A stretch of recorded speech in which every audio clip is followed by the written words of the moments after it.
Well, greetings, church. I just wanted to pause and send you a message. I was kind of giving you an update as far as how things are going to work this weekend with regard to our services and all that we've got going on. Before I do that, though, I figured at this point you are tired of the gloom and doom. Everything that we hear and read and see is very doomsday.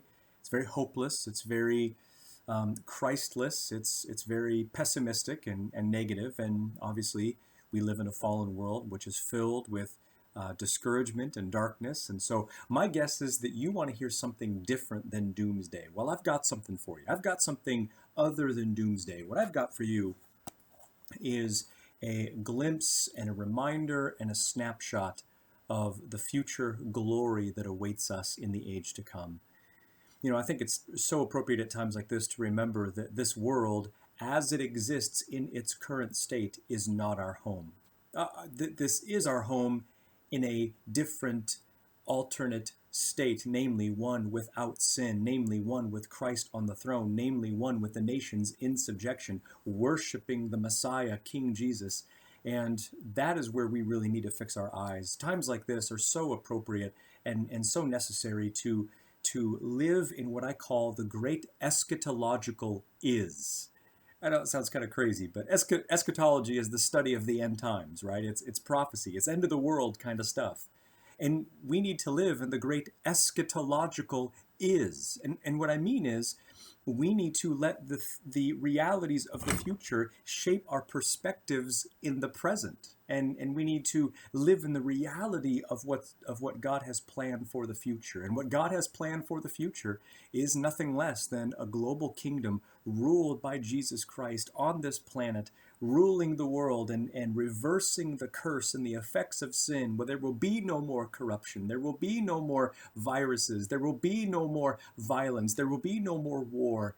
We read in Isaiah 2 that swords will be hammered into plowshares and spears into pruning hooks. And what that is, that's a future picture of the dismantling of atomic bombs and the destruction of warfare and the banishment of all armies, because King Jesus will be on the throne ruling all things. That's what's in store for us. The kingdom is coming. Paradise is coming. This life as it exists in this current state is not all there is. And so live every moment hanging on to eternity. Live your lives in the great eschatological is of the coming kingdom of Jesus Christ. By the way, that's exactly what I'm going to preach on this Sunday at our service. I'll be in Daniel chapter 7, verses 1 through 14, which not only predicts kingdoms to come on the scene of history, but it also gives us a window and a foretaste and a glimpse into the future rule and dominion, undisputed dominion of Jesus Christ when he comes at his second coming. And so I cannot wait for that. Speaking of our service this Sunday, I just want to let you know that we will do another pre-recorded service. We'll keep shooting to do live stream in the future. That's hard with so many other churches doing live stream. So we'll get our chance. Maybe that's a first come, first serve basis. But for now, we'll do pre-recorded services, and I trust and praying and asking, in fact, pleading with the Lord that those will be a blessing to you. So I encourage you, again, dads especially, gather your families around the TV or around the computer, around some sort of device. Gather your families, get them going at 10:30 for the service, and join us together. So also you'll be receiving the program bulletin. I encourage you to print those out beforehand. They should be in your email this afternoon sometime, where you can follow along. The lyrics will also be on the screen, so you'll be able to follow along and sing as well. So we are quarantined, but the Word of God is not quarantined. We are bound in our homes, but the Word of God is not bound. And again, I want you to join me in praying for even greater Christ-exalting effectiveness for the Great Commission. I'm praying for regional, national, and even global impact as the Word of God spreads and is multiplied through digital means. And so I want you to join me in that prayer. The elders are praying for you. We've got things coming up very soon in the future for how we can stay in touch with you, how you can stay in touch with us.